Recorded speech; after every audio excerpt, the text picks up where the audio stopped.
Hello, I'm Michelle Powers, and you are watching a special edition of Currents News. We are coming off a week of both peaceful protest and violent unrest in the wake of George Floyd's death at the hands of a police officer.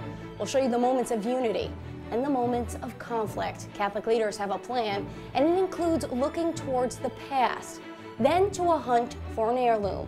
One Catholic family no longer has a precious piece of jewelry.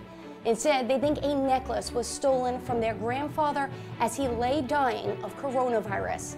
Now it could be on someone else's neck. Plus, he spent his life as one of New York's bravest. Hear why an 88-year-old is now one of the city's smartest. He's got the grades to prove it. That's all ahead of you on Currents News Special Edition.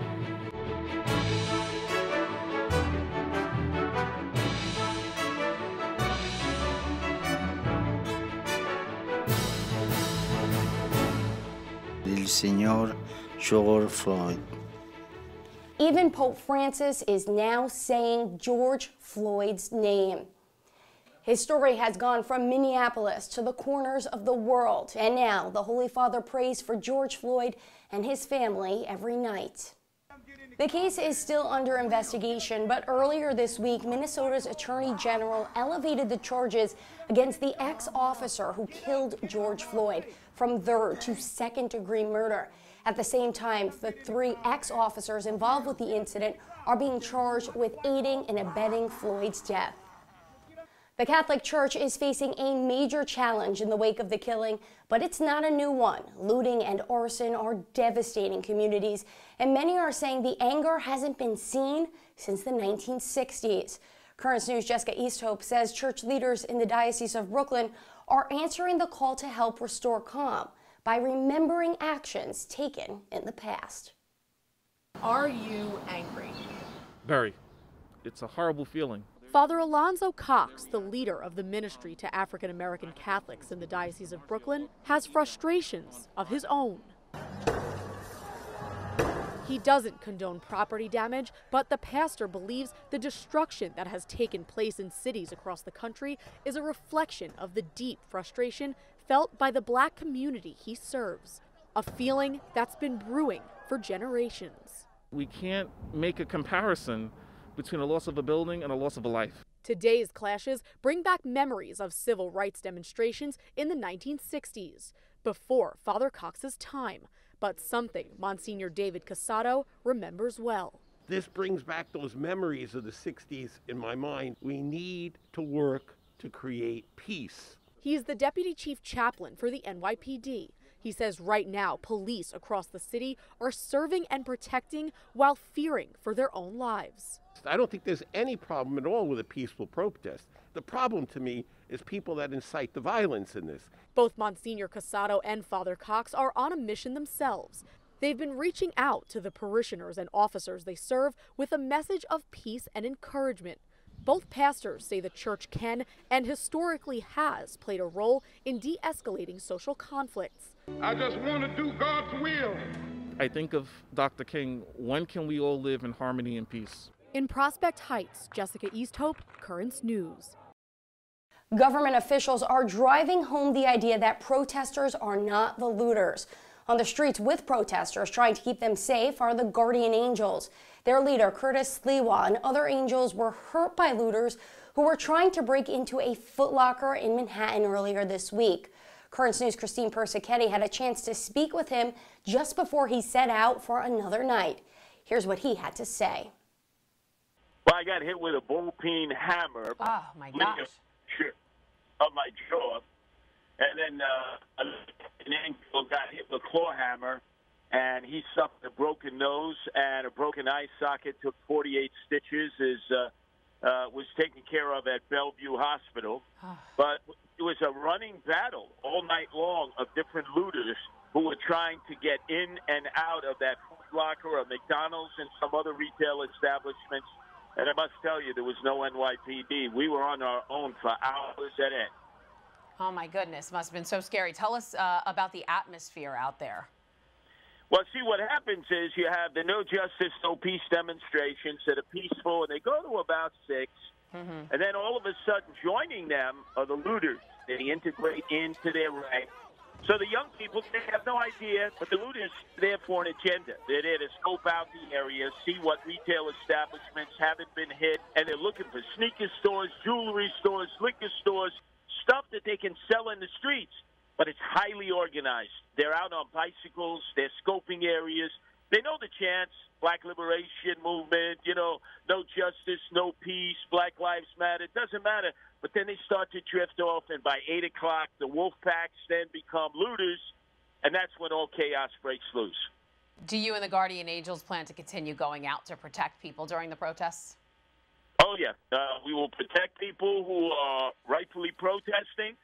But when the sun goes down and the looters come from all over our town, and we will not retreat, we will not surrender, we will not disappear like the NYPD. At least they know and angels will be out there defending all Americans, because if you don't defend property, then they're going to come after you. Eventually, they come after you. That was Curtis Lewa from the Guardian Angels. Signs of peace and understanding have also been seen this week. The city's top uniformed cop, Chief of Department Terrence Monahan, had a special moment when demonstrators attempting to show the NYPD's support. Everyone, this has got to end. We all know Minnesota was wrong. They were arrested, which they should be. There is not a police officer over here that thinks Minnesota was justified. We stand with you on that. But this is our city. Our city. Do not let people who are not from this city have you come here and screw up your city. We cannot be fighting. We have to live here. This is our home. When he finished speaking, Monahan kneeled in solidarity with the protesters. Forever and ever. Amen. Amen. Across the country, in other peaceful protests, some of America's bishops have also taken a knee. El Paso Bishop Mark Seitz and several priests of the Texas diocese knelt down in the same spot cops and demonstrators clashed throughout the week. The silent vigil you are watching lasted 9 minutes, coinciding with the amount of time that ex-cop's knee was pressed against Floyd's neck. And in Minneapolis, Archbishop Bernard Ebda joined hundreds of Christian and faith leaders during a demonstration there. They walked to the spot where George Floyd died and said a prayer over his memorial. Archbishop Ebda had previously offered Mass for Floyd and his family.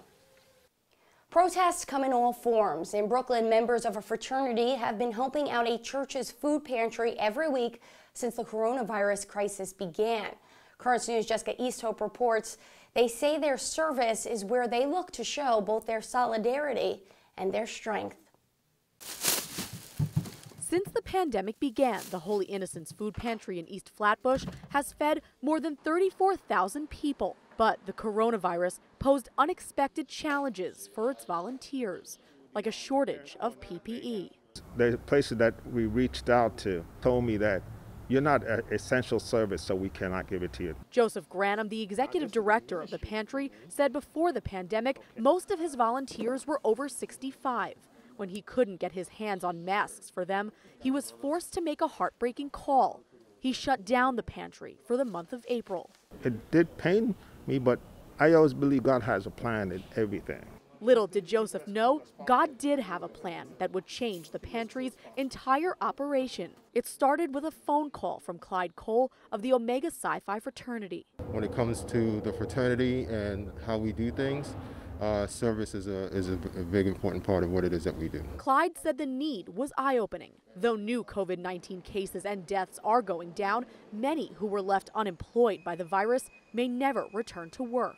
They have to think about where their next meal is coming from because of joblessness. The fraternity brothers volunteer at the pantry twice a week. They help sanitize, unload deliveries, pack bags, and sort through food. They say as outrage over George Floyd's death is expressed across the country, for them, this is their protest. To make sure that these people have food to eat and to make sure that, they're seeing a smiling face or someone that resembles them, in their community doing the work for them. That's really how we protest, and that's how we show our community that we care for them. The brothers say they won't let their frustration over Floyd's death distract from their work in the community. We have elected to respond to this issue by doing service. Through helping their neighbors, the brothers of Omega Sci-Fi believe their calls for justice will always be heard. Thanks, guys. In East Flatbush, Jessica Easthope, Currents News. While we return, false rumors and doctored images are going viral. The truth about fake news. It's stoking anger and violence. What we can do to set stories straight. Plus, a family heirloom goes missing. It was on their grandfather when he died. So where is it now? Now you can help us put your faith in the news. The next time you capture a newsworthy event, send us your pictures or video. It's easy. Go to netny.tv/send us, and you may see your submission on Currents News.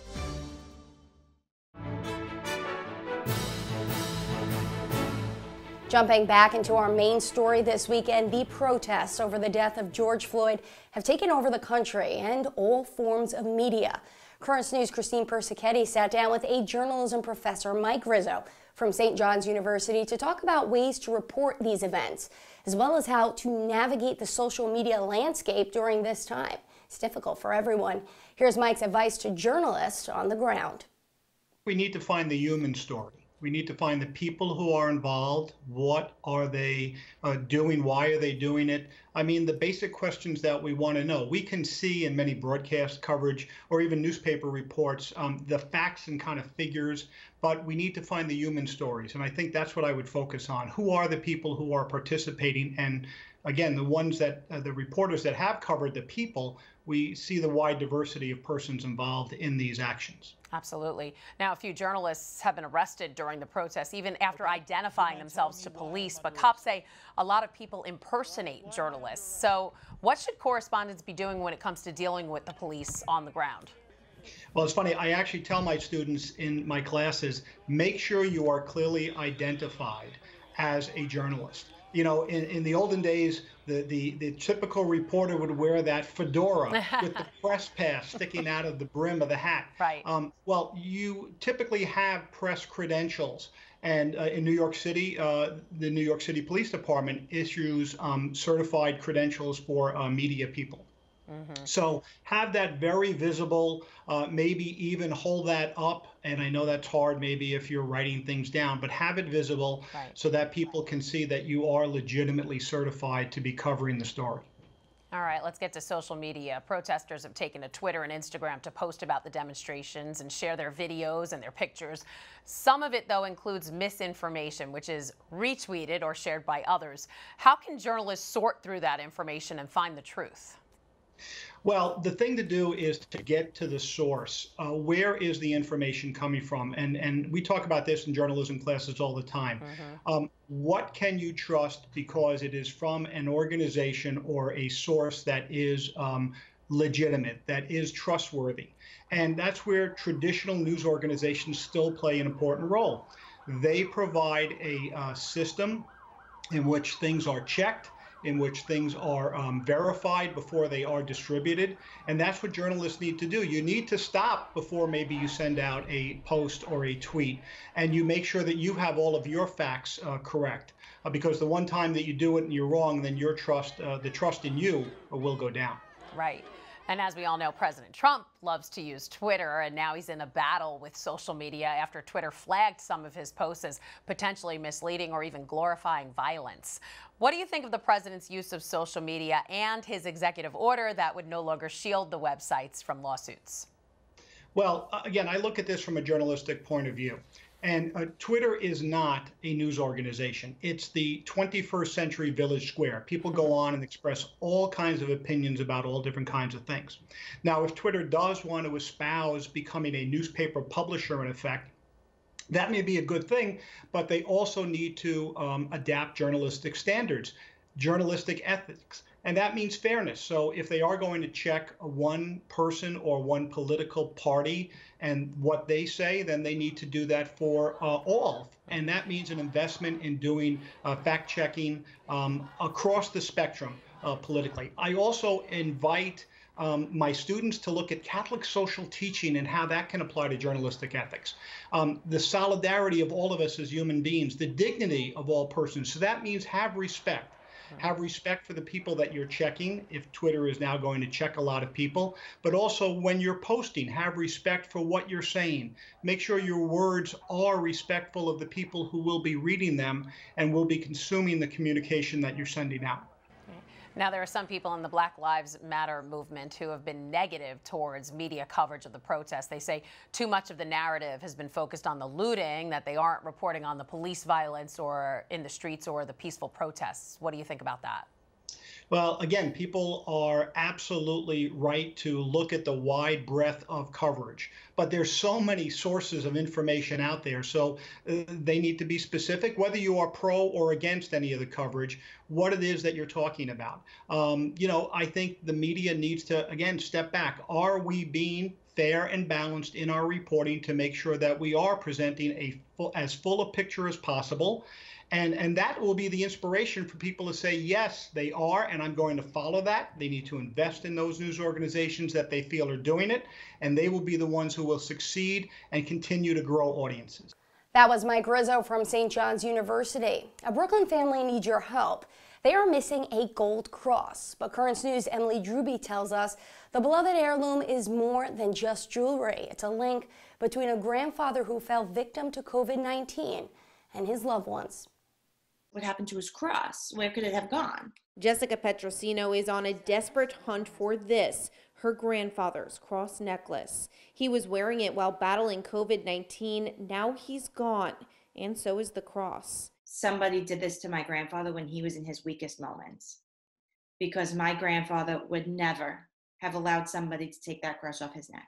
It was more than just a necklace. 70 years ago, Teresa and Steve Esposito were married, opting for cross necklaces instead of wedding bands. Over the years, the couple moved to Brooklyn, attended Most Precious Blood Church in Bensonhurst, and raised their family. The crosses always around their neck, a symbol of their love. They lived for each other. Then 10 years ago, tragedy struck. Teresa was diagnosed with Alzheimer's disease. Steve's love never wavered. My grandfather, up until his last, time he saw her, was devoted to taking care of her. The past 10 years, he cooked breakfast, lunch, dinner for her, sat next to her on the couch holding hands. Eventually, as Teresa's mind continued to deteriorate, he took her cross off to keep it safe. So he truly guarded her cross because of how much it meant to him. Teresa passed away on May 8th. Now, just before that, Steve's battle with COVID-19 began. When it started, this cross was around his neck. The Army veteran was brought to Brooklyn's NYU Langone Hospital on May 3rd, transferred to Bensonhurst Rehabilitation Center on the 6th, and then was back to the hospital on the 11th. He was transferred to Calvary Hospice Hospital on the 13th, and he passed on the 20th. He was wearing it when he left for the hospital the first time. Now it's missing. Jessica says it could have happened at any point, but based on information provided by NYU, the family believes it happened on or before May 11th. They've reached out to the police, the hospital, the rehab center, and even the EMTs for help, but so far, the cross is still nowhere to be found. He taught us to be strong, and he taught us to stand up for our family, no matter what the situation. And we just have to honor him by doing that. Emily Druby, Currents News. Hoping they get that cross back, but still to come on Currents News. A story of perseverance. He fought fires in New York City for years, but recently he's been fighting for something else, his degree. An 88-year-old faces off against this pandemic and defies the odds. Do you have a story idea or want to share a tip? Email us at newstips@desalesmedia.org or call our 24-hour number, 718-517-3122. We'll be right back.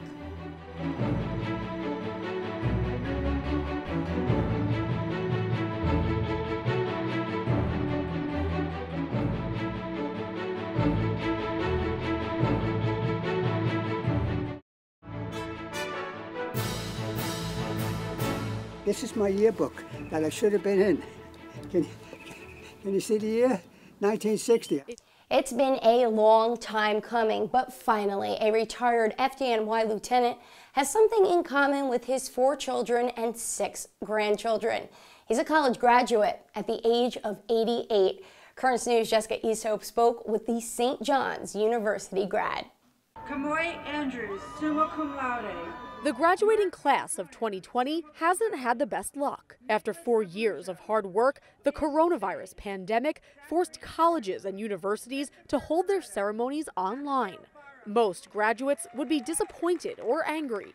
I would not put it on until I found out that I graduated. Not Pat Branley. It doesn't bother me the least bit. I'm way, way past that. Sitting alone, graduating from college, there's a lot of people my age who are alone right now in a funeral parlor.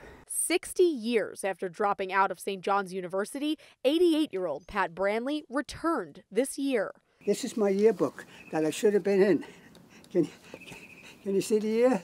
1960. In need of just 2 classes to finish his undergraduate degree, Pat re-enrolled at the Staten Island campus. And on May 31st, he was finally able to say, "I did it." The void has been filled because I always felt that incompletion. How's it look, okay? As a high school graduate, Pat joined the Navy. And after serving our country for 4 years and figuring out what he wanted to do for another 2, he started college at the old St. John's in Brooklyn. But life got in the way.